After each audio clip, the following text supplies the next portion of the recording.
జై హో భద్రిజీ.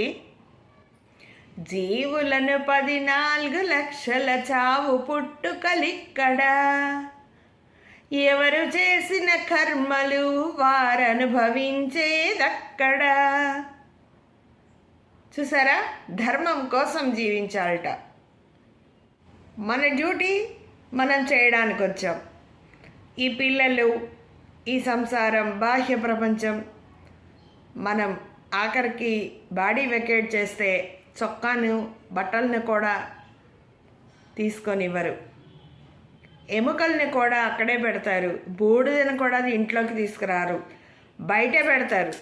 మేడలు, మిద్దెలు కాదు, ఇవేవి మనం తీసుకెళ్ళాం.